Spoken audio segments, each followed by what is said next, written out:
ang mga kwento ng pag-ibig, kwento ng buhay, at kwento ng pag-asa dito sa Barangay Love Stories. Love Stories.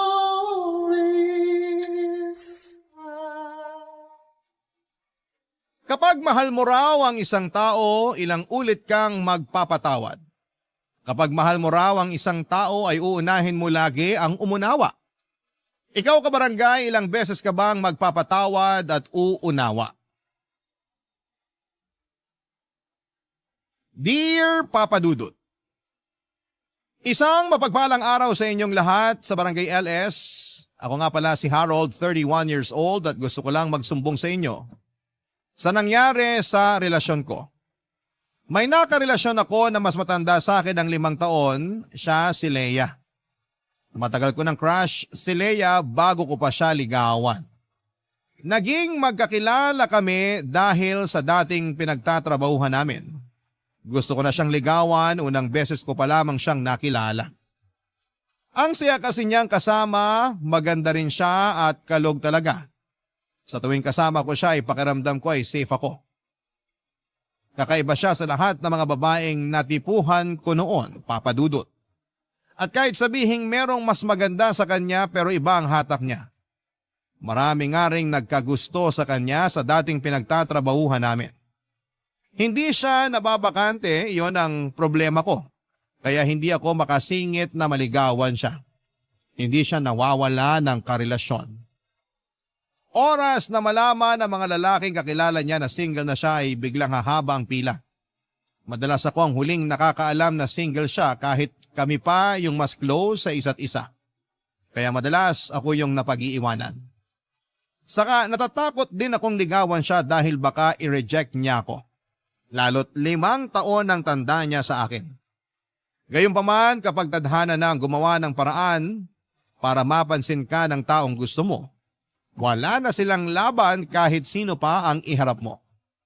Sa wakas nung natapos na ang relasyon niya, ako naman ang unang nakaalam na single siya. Niligawan ko siya at pinagbigyan niya ako. Maswerte pa nga dahil inaya niya akong mag-live-in dahil wala na rin siyang kasama sa apartment niya. Pumayag ako, Papa Dudut. Pagkakataon ko na yon para ipakita sa kanya na ako ang karapat-dapat para sa kanya.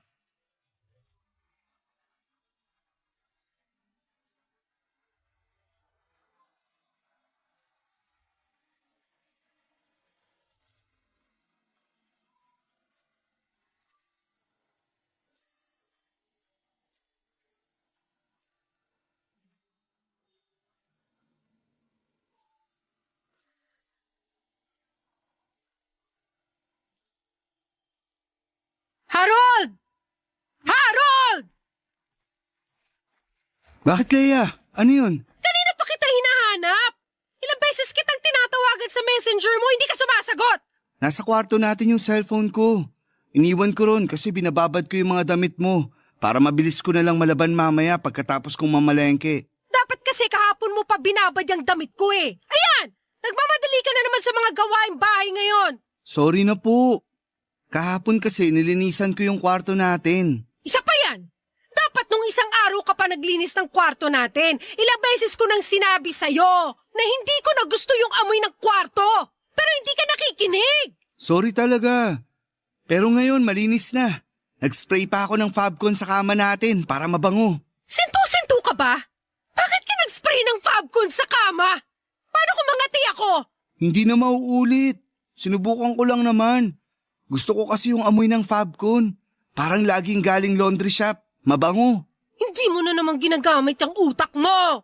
Ginagamit lang ang Fabcon sa huling banlaw at hindi sa mga tuyong tela. Hindi na nga mauulit. Buti sinabi mo yan. Hindi ko rin naman alam. Palitan mo yung bedsheet at yung punda natin. Ha? Ngayon na! Lahat ng inisprayan mo ng Fabcon. Ayoko magpantal-pantal dahil sa katangahan mo. Masusunod, ma'am. Ma'am? Nangiinsulto ka ba? Uy, hindi ah. Ganyan lang ang tawag sa mga misis ng mga under the saya na mister. Ay di nangiinsulto ka nga. Feeling mo inaabuso kita? Ha? Ganun ba yon? Wala akong sinabing ganun. Biro lang naman yun. Sige, hindi na mauulit. Dami mo talagang kapalpakan! Inaayos ko naman po. Kahapon sabi ko wag mo lagyan ng okra yung pinakbit na pinaluto ko. Pero nilagyan mo pa rin. Alam mo namang ayoko ng okra. Hiniwalay ko naman yung okra bago ko hinain sa'yo. Gusto ko lang kasi ng okra sa pinakbit. Ako lang din naman ang kumain nun. Maski na! Inutos ko sa'yo na wag lagyan kasi ayoko ng okra. Hindi ka pa rin nakinig. Oh, tinanggal mo nga yung okra bago ihain sa akin. Pero nai-imagine ko pa rin na may okra yon. Hindi nakakatuwa. Nakakawalang ganang kumain. Sa susunod, makikinig na talaga ako sa'yo. Huling beses na yun, nalalagyan ko ng okra yung pinakbit. Huwag ka rin magkakamaling bumili ng okra at itambak sa kusina, ha? Iyahampas ko talaga yun sa mukha mo. Yes, boss! Boss! Joke lang po yun. Di ba sinabi ko wag mo akong bibiruin? Akala mo inaabuso kita? Okay, hindi na. Sorry. Hindi ka marunong makinig. Walang pumapasok sa utak mo. Aray, huwag ka namang manuntok. Sakit tuloy ng braso ko. Ikaw talaga, iba ka kung maglambing. Tumatawa ka pa? Nakuha mo pang magbiro? Akala mo nakikipagbiroan ako sa'yo? Ha? Aray, teka, tama na. Hindi na ako makakapaglaban ng damit mo kung mamamaga tong braso ko sa kakasuntok mo. Baka putulin ko pa yung braso mo sa pangbubuisit mo. Aray, tama na, Leia. Tama na. Lagi mo na lang akong ginagalit. Tama na. Masakit na eh. Aray, Leia. Tapusin mo yung labada! Nakailang suntok si Leia sa akin sa braso at sikmura bago siya tumigil. Kung hindi siya napagod at kung hindi nanakit ang kanyang kamao, baka hindi niya ako tinigilan hanggat hindi niya ako nakikitang nagva-violet na ang aking balat. Nabigla ako doon, iyon ang unang beses na sinaktan niya ako. Dinaan ko na lamang sa biro pero nabigla talaga ako, Papa Dudut. Pagkatapos noon ay nagmadali na siyang lumabas ng bahay. Hindi nagpaalam kung saan siya pupunta. Galit pa rin siya. Siguro ay para magpakalma. Hindi ako kaagad nakabalik sa pag-aasikaso ng labahin ni Leia. Masakit pa rin kasi noon ang braso ko. Pinahirang ko na ng liniment para mawala kahit papaano ang pananakit, pero hindi yon umepekto. Napansin kong nagpapasana ang braso ko. Hindi ko natuloy natapos pa ang mga gawaing bahay. Palaisipan pa rin sa akin kung bakit ganon ang inastan ni Leia sa akin. Yun ang unang beses na nakita ko siya na parang naging dragon. Nung magkaibigan pa lamang kasi kami ay napaka-sweet niya at masiyahin. Kaya nga ako nahulog sa kanya. Aaminin kong natakot ako sa ginawa niya, Papa Dudut, kasi parang ibang tao ang nakita ko noon habang sinusuntok niya ako nang paulit-ulit sa braso at sikmura. Gabi na noong pinagpatuloy ko ang labahan. Nabawasan na ang sakit sa braso ko kahit papaano. Pinagpaliban ko muna ang pamamalengke dahil hindi ko kayang magbuhat ng mabibigat. Saktong natapos ko ang mga labahan nang dumating si Leia. May hawak siyang yema. Nilapitan niya ako habang inaayos ang ginamit ko sa paglalaba. Tahimik lamang ako noon at pinakikiramdaman siya. Noong kinalabit niya ako ay napatingin ako sa kanya, Papa Dudut. Maamo na muli ang mukha niya. Parang bumalik na ang Leia na una kong nakilala.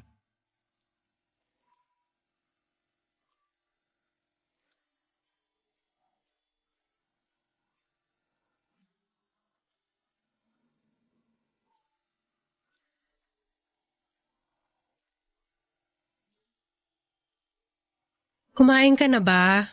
Hindi pa. Ikaw, Hindi pa rin. saan ka ba nagpunta kanina? Diyan lang sa tabi-tabi. Nagpawala ng galit. Sorry kung ginalit kita. Sorry din kung nasaktan kita. Pwede bang magbiro? Bakit? Gusto mo bang kumain ng pinakbet bukas? Ha? Kasi kulay talong na tong braso ko. Isaog na lang natin. Paborito mo ang talong, di ba? Huwag ka na magbiro ng ganyan. Nakonsensya na nga ako sa ginawa kong pananakit sa'yo eh. Ayos lang yun. At least ngayon, maamo ka na ulit. Saka nagsorry ka. Bihira kaya sa babayang nagsusorry. Ang swerte ko naman. Sorry talaga ah. Nadala lang siguro ako ng emosyon ko.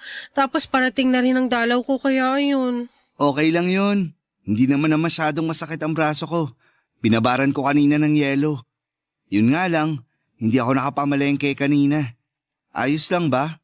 Ako na lang ang mamamalengke bukas. Mag-relax ka na lang dito. Sure ka?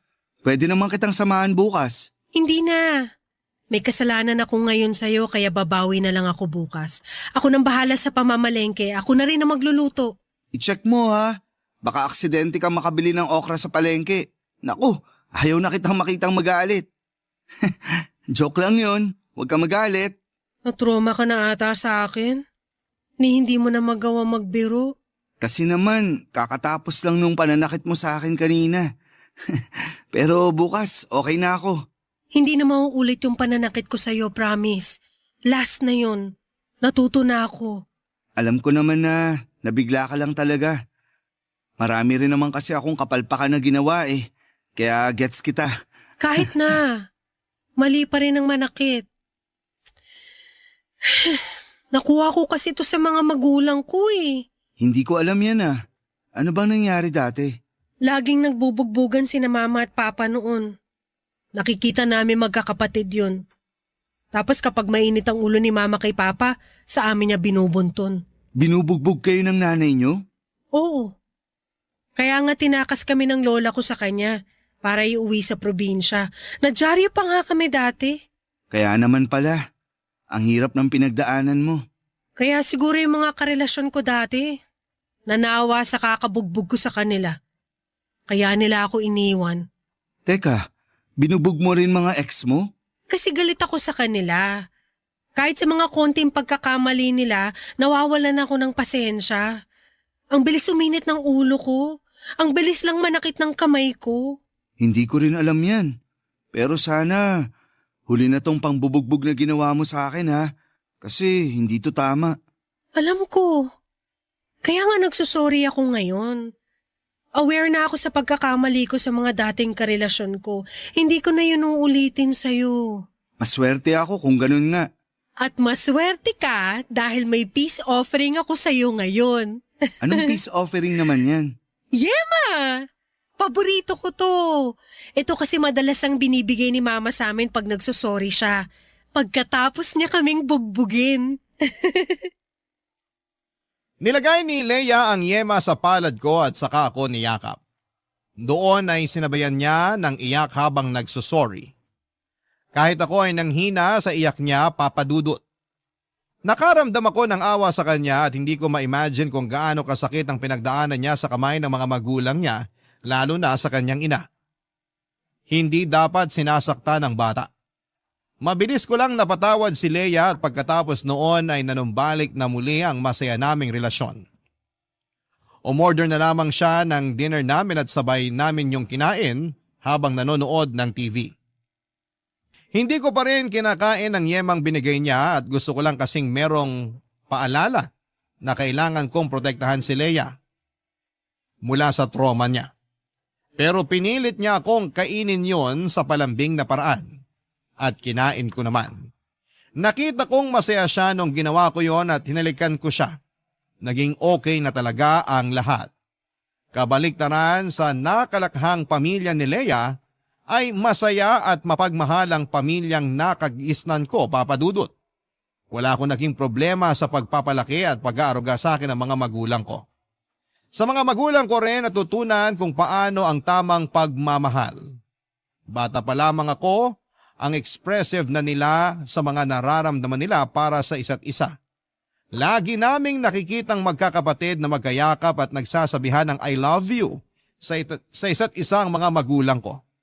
Pinakita nila yon sa amin para malaman namin sa murang edad na dapat ay ganon ang trato kapag nakahanap ka ng taong mamahalin. Nakita ko rin sa mga magulang ko kung paano nila suportahan ng isa't isa, papadudot, kahit may mga pagkakaiba sila at may mga pagsubok na pinagdaraanan. Kaya yun ang plano kong gayahin sa relasyon namin ni Leia. Ipapakita ko sa kanya kung paano ang tamang pagmamahal para tuluyan na niyang makalimutan ang kanyang masalimuot at nakakatakot na nakaraan noong bata pa lamang siya. Barangay Love Stories. Barangay Love Stories. Sa pagdaan ng mga araw, linggo at buwan ay hindi na naulit pa ang pananakit ni Leia sa akin. Marunong na siyang magpigil, Papa Dudut. Nasiyahan ako roon lalo't binibida niya yon ang pinakamatagal na hindi siya nanakit ng karelasyon. Siyempre proud ako dahil nakatulong ako doon. Lagi ko kasing sinusunod ang mga sinasabi niya para hindi na siya magalit pa. Natuto na akong makinig ng mabuti. Aminado kasi ako noon na minsan o madalas ay hindi ako masyadong nakikinig lalo na kapag marami akong ibang iniisip. Pero dahil nga sa huling engkwentro namin ni Leia, natuto na ako doon, Papa Dudut. Alam kong kailangan ko lamang siyang pakinggan para hindi na maulit yon. Saka lagi ko siyang sinasabihan ng mga magagandang bagay tungkol sa kanya at feeling ko ay nakaapekto yon. Turo kasi ni nanay sa akin, lagi ko raw purihin ang mga babae sa mga magagandang nakikita ko sa kanila. Nakagaganda raw yon ang mood ng babae lalo kung galing mismo sa puso ko. Yon ang tinandaan ko at yon ang ginawa ko. Nakatulong naman. Lagi nang masaya si Leia at parang nagbago ang aura niya. Mabilis lang na lumipas sa mga araw at sumapit na ang unang Pasko na magkasama kaming dalawa, Papa Dudut. Sa apartment lamang kami nag-celebrate ng Pasko para makatipid. Nagluto ako ng lumpia, spaghetti, chicken wings at macaroni salad. Nakalatag na yon sa mesa bago pa sumapit ang Noche Buena. Habang hinihintay na mag-alas 12 ng hating gabi, tinawagan ko ang mga magulang at kapatid ko para batiin sila ng Merry Christmas. Yun ang unang beses na hindi ko sila makakasama sa Pasko at aaminin kong medyo nakakaramdam ako noon ng lungkot. Natagalan nga ang usapan namin sa telepono dahil pinakita pala nila lahat ng handa nila at napakwento pa si nanay tungkol kay tatay. Hindi ko na malaya na hinahanap na pala ako ni Leia, Papa Dudut.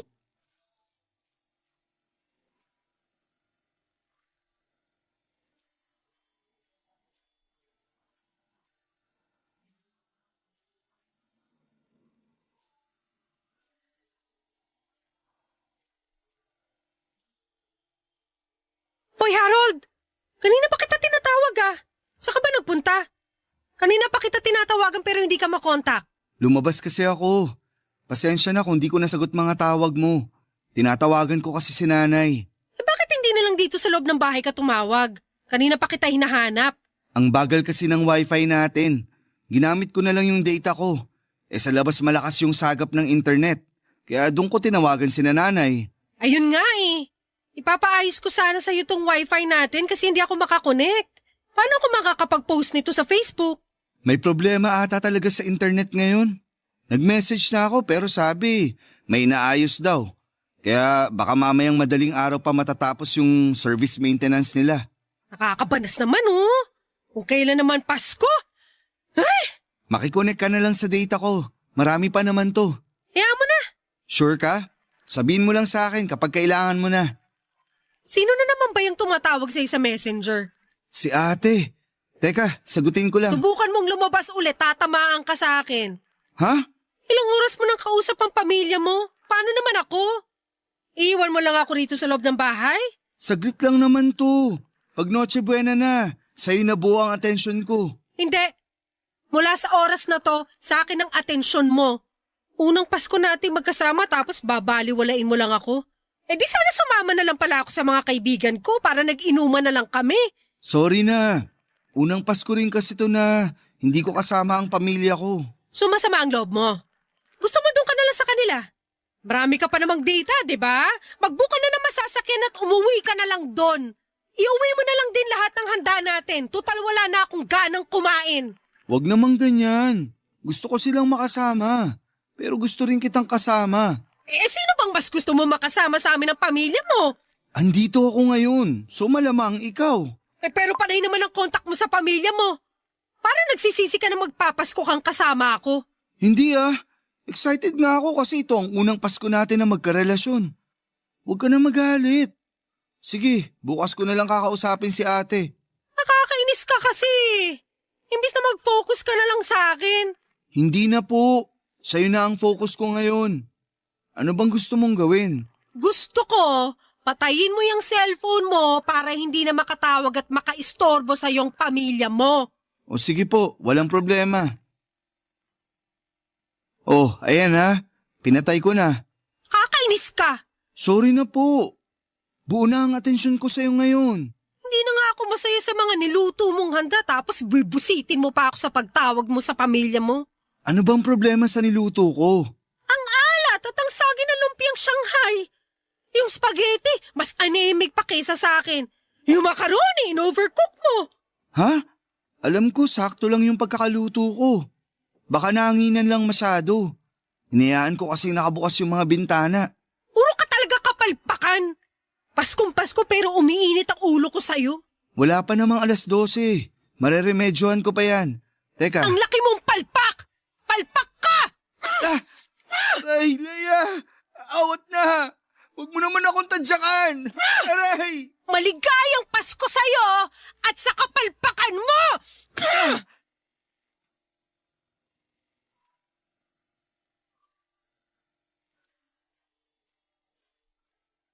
Tinadyakan sa hita, sinuntok sa muka at sikmura. Yan ang paulit-ulit na ginawa sa akin ni Leia Papadudut. Sinabunutan din niya ako at sinubukang ihampas ang ulo ko sa mesa. Kung saan ay nakalatag ang mga handa namin. Buti na lamang at nakapalag ako. Pero sa ibang mga ginawa niya ay hindi na ako nakalaban pa. Ayoko rin namang lumaban dahil ayoko siyang masaktan. Hinayaan ko na lamang siya dahil alam ko mapapagod din siyang saktan ako, Papadudut. Noong hiningal at nasaktan na ang mga kamay niya ay doon na niya ako tinigilan. Nagkulong siya sa kwarto at doon nagwala na sinabayan pa ng pag-iyak. Napasili pa ang mga kapitbahay namin dahil sa mga narinig. Hiyang-hiya ako pero wala akong ibang magawa. Nakailang beses akong kumatok sa kwarto para pagbuksan niya ako.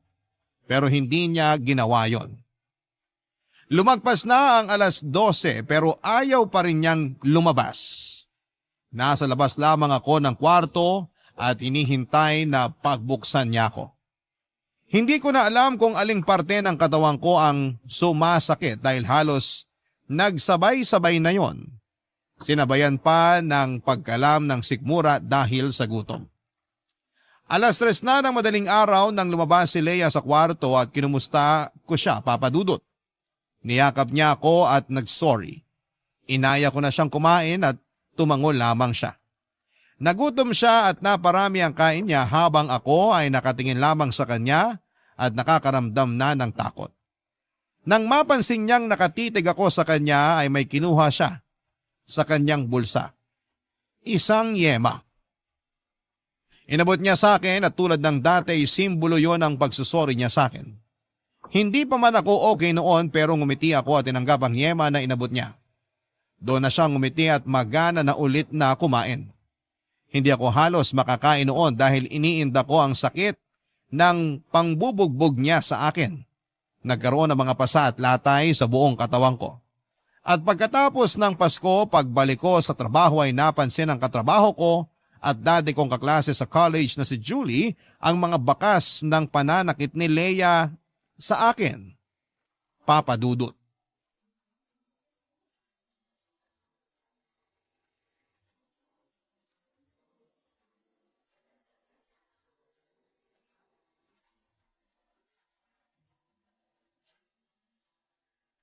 Uy, Harold!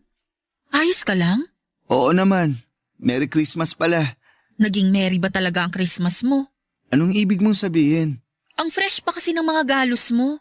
Halatang nung Noche Buena lang naganap yan. Ah, wala to.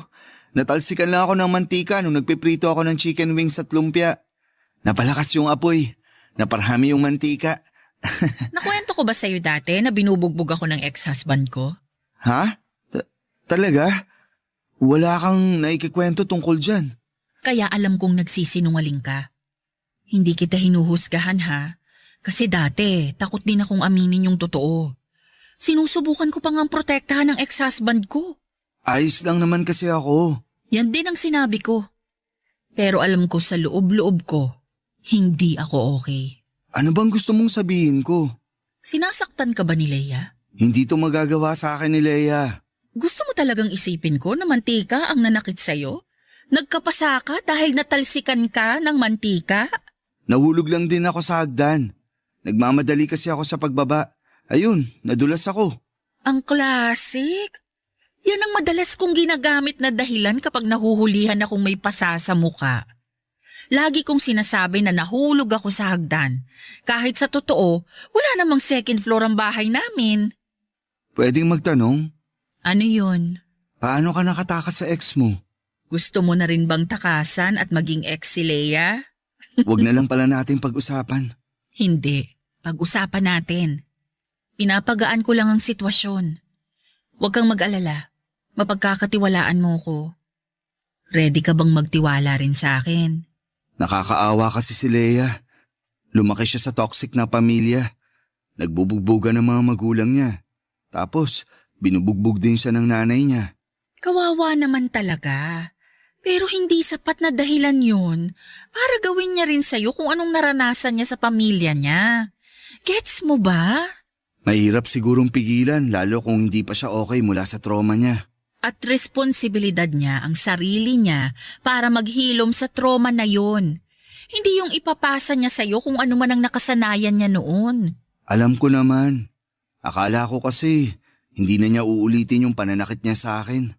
So hindi ito ang unang beses na sinaktan ka niya? Pangalawa pa lang naman. Nilalang mo yan. Dapat nga nung unang beses pa lang huminto na siya. Sinubukan naman niya. Ilang buwan din ang pagitan nung una at pangalawang pananakit niya sa akin. Kahit papano, nag-improve naman siya. Proud ka pa talaga ha? Dapat nga hindi na naulit, di ba? Hindi naman kasi ganun kadaling takasan ang nakasanayan mo. Hindi naman talaga dapat takasan. Pero kailangan niyang harapin at kumprontahin ang issue na yan para matapos na at makapagbagong buhay na siya. Hindi ganun kasimple. Malalim yung mga sugat niya. Ganyan na ganyan din ako sa ex ko. Ilang beses ko ring pinagtanggol at pinaniwalaan na magbabago siya pero walang nangyari. Kung hindi pa ako na ICU noon dahil sa pananakit niya, hindi pa ako matatauhan. Harold, hindi na magbabago si Leia. Puro lang sorry ang matatanggap mo sa kanya. Pero hanggang doon na lang yun. Maniwala ka sa akin. Pinagdaanan ko yan. Walang pagbabago sa taong ayaw magbago. Hindi na ako nagsalita sa huling sinabi ni Julie, Papa Dudut. Alam kong may punto siya. Pinag-isipan ko yung buong araw habang nasa opisina. Wala na ba talagang pag-asa na magbago si Leia? Hahayaan ko na lang ba siyang saktan ako ng paulit-ulit hanggang sa sumuko na lamang ang katawan ko? Hindi ako mapakali. Lagi na lang akong natatakot, pati ang pag-uwi sa apartment namin ay kinakabahan ako. Hindi ako makagalaw ng maayos kapag kasama ko si Leia. Pakiramdam ko anumang oras na may mapansin siyang mali ay aambahan na agad niya ako. Hindi na ako komportable sa piling niya. Pero mahal ko siya. Lalo akong nanghihina sa tuwing iningitian niya ako at nilalambing.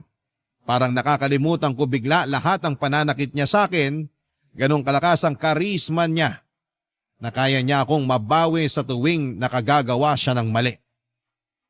Halos ayoko nang umuwi noon ng apartment, Papa Dudut. Kapag nagme-message siya sa akin ay parang ayoko nang basahin yon. Alam kong nakakahalata na siya sa unti-unting paglayo ko. Hindi lang siya umiimik dahil ayaw niyang mabuksang muli ang topic tungkol sa ginawa niyang pananakit sa akin noong dumaan ang Pasko. Sinubukan naman niyang bumawi at naging mabait siya sa akin at dinoble pa ang lambing at pag-aasikaso niya. Hindi siya nagpakita ng galit sa akin o kahit kaunting inis. Kaya muli na naman akong tumiklop sa kanya, Papa Dudut. Nahuli na naman niya ang kahinaan ko. Kaya lang ang tanong na tumatakbo sa isip ko, hanggang kailan kami magiging masaya bago ang susunod na pananakit niya? Barangay Love Stories. Barangay Love Stories. Nagpaalam ako kay Leia na uuwi muna ako sa amin dahil nagkasakit si nanay. Masama ang loob niya pero pumayag siya.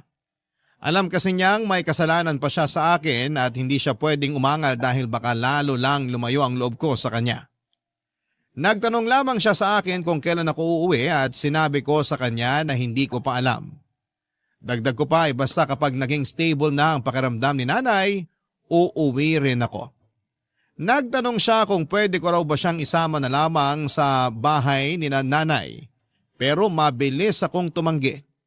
Na-offend ko siya dahil parang ayoko siyang kasama. Pero hindi naman kasi namin magawang mapag-usapan ang nangyaring pananakit niya sa akin. Kaya hindi ko magawang sabihin sa kanya na parang ko lamang din yon para makahinga sa relasyon namin.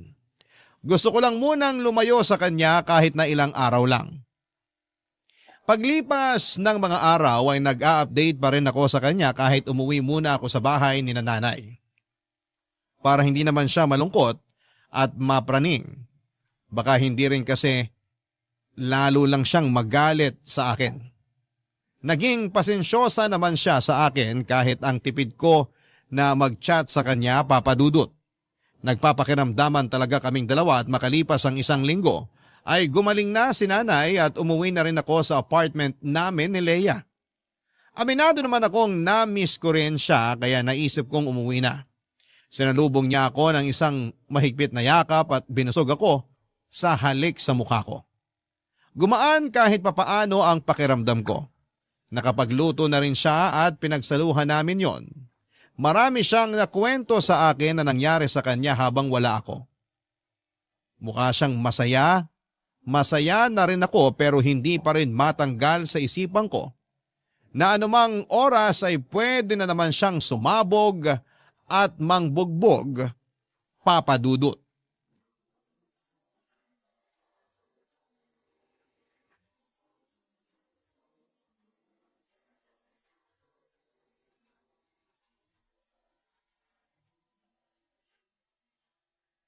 Mabuti umuwi ka na. Para ako mababaliw dito sa bahay mag-isa. Nasanay na ako na lagi kang kasama. Nakakalungkot pala kapag wala ka. Namiss kita. Namiss din naman kita. Kung hindi naman kasi nagkasakit si nanay, hindi na naman ako uuwi ron. Okay na yon. Ang importante, andito ka na. Labas tayo mamaya. Okay lang? Kape tayo ron sa katabi nating coffee shop. Libre ko. Date natin yun ah. Dito na lang tayo sa apartment. Marami pa naman tayong kape na pwedeng i-brew dito. Saka, para ma-relax tayo habang nanonood ng TV. Saka mukhang uulan eh. Okay. Pero siguro nga mas maganda kung... Sige, doon na lang tayo magkape. Maganda nga rin na umulan para bumagay sa kape natin. Sure ka ba? Oo naman, kahit basta ikaw. Nanginginig pa. Gusto ko kasing matry ulit yung Spanish latte nila. Last week ko pa gustong subukan pero gusto ko sana kasama ka pag hihigop ako nun eh. Sige, pahinga lang tayo ng konti. Magpababa lang ng kinain. Naparami yung kain ko sa niluto mong gata. Ang sarap. Okay. Bakit ka malungkot? May nasabi ba ako? Sorry kung ano man yun, hindi ko talaga sinasadya. Huwag kang magagalit, please. Gusto ko na kasing magkape para makapag-relax na ako. Sige, tara na. Okay na ako. Teka lang, Harold. May ginawa ba ako mali? Ano yun? Basta hindi ko sinasadya. Ano ba nangyayari sa'yo? May mali ba sa nangyayari sa akin? Sabihin mo lang, aayusin ko. Huwag kang magagalit, please. Ayoko magalit ka. Hindi naman kasi ako galit. Nag-worry lang ako sa'yo. Huwag kang mag-worry para hindi ka na magalit. Ayos lang ako. Ayos lang talaga. Tara na, kape tayo. Mag-usap tayo. Galit ka ba? Bakit palagi mong sinasabi na galit ako? Gusto ko lang malaman para alam ko kung anong gagawin ko. Natatakot ka na ba talaga sa akin?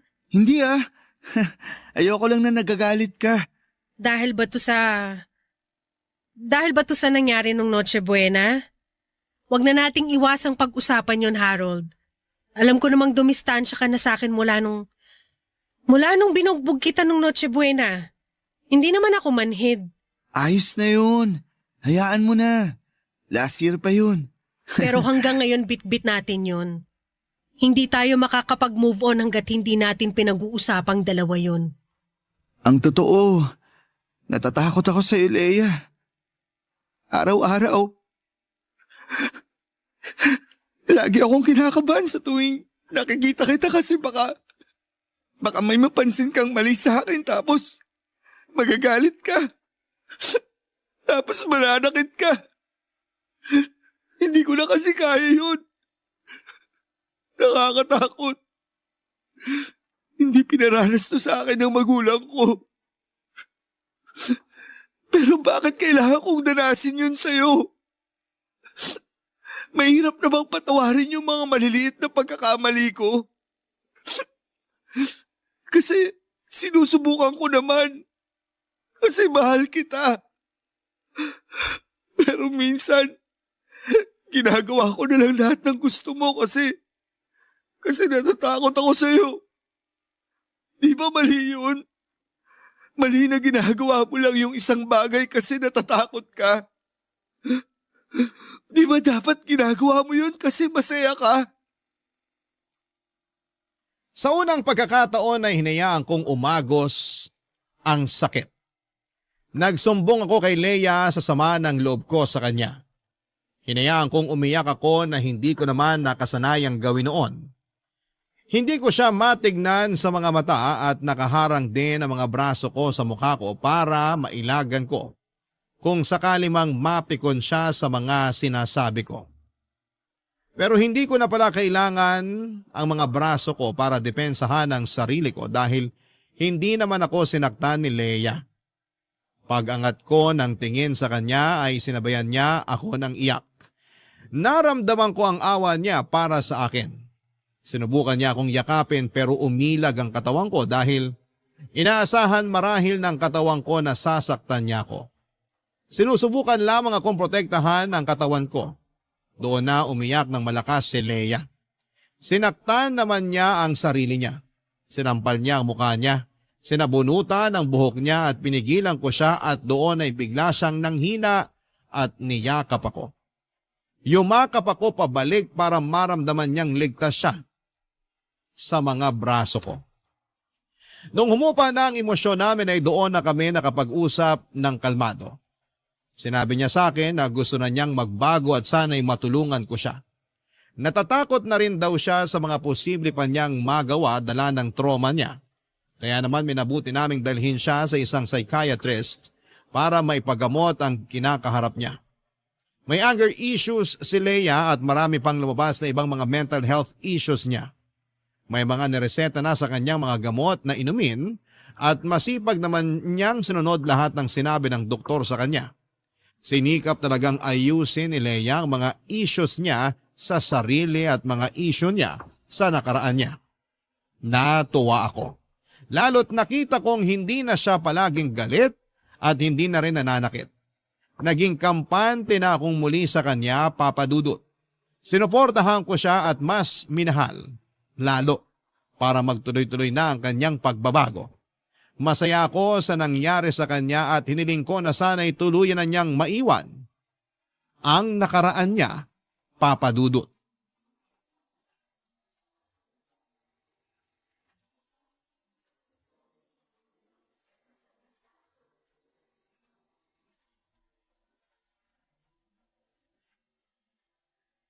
Napagod ako sa paglalakad natin kanina.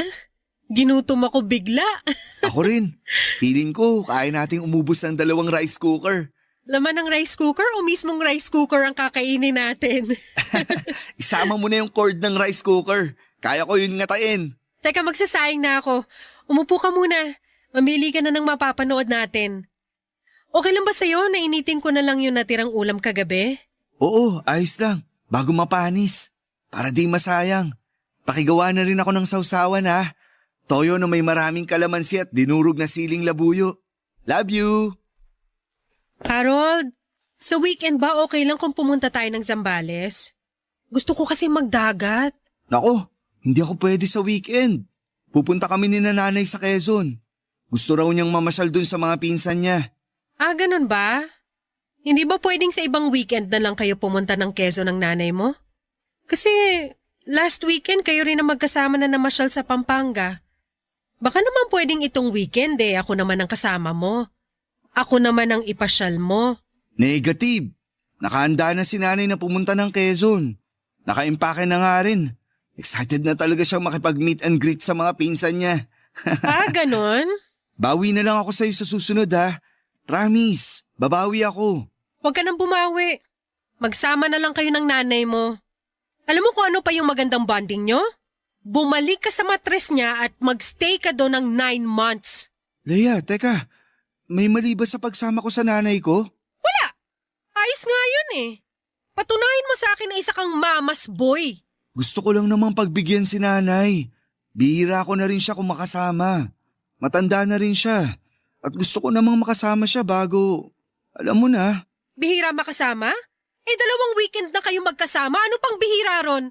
Palagi rin naman tayong magkasama, di ba? Andito ako lagi sa apartment kasama mo. Magkatabi lagi tayo matulog. 2 araw lang naman ang nilalaan ko para kay nanay at sa pamilya ko. Sana maging okay sa'yo yun. Hindi okay sa akin. Napapabayaan mo na ako. Alam mo na hindi totoo yan. Leia, makinig ka. Ano ba? Huwag mo akong hawakan. Leia, kumalma ka. Sabi nang huwag mo akong hawakan Leia, sandali. Huwag mo na akong saktahan. Napag-usapan na natin to. Hindi ka naman hanakit, di ba? Pinabayaan mo ako. Galit ako sa'yo. Dapat ka nang masaktan. Aray! Teka, Leia! Humiya ka ng malalim! Hinga lang, Leia! Akala ko ako na laging uunahin mo! Wala manakit! Pero hindi pala! Please! Hindi ka marunong tumapad ng pangako! Sinungaling! Katulad ka rin ng mga magulang ko! Nasasaktan na ako, Leia! Please naman! Huwag kang babangon dyan sa sahig kung ayaw mo makatikim palalo ng sakit! Saktan mo lang ako. Sige. Para mailabas mo na lahat ng galit mo. Talaga! Ano, kaya mo pa? Ha? Gusto mo palang nasasaktan ka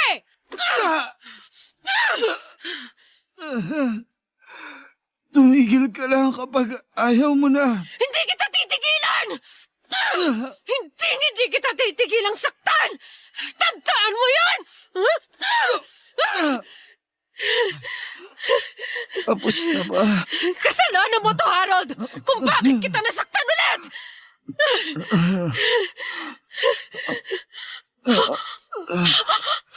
Sorry! I'm sorry! Hindi ko sinasadya! Teka, kukunin ko yung yema sa ref, ha? Diyan ka lang sa sahig! Huwag kang papangon! Kakain ka ng yema! Sandali!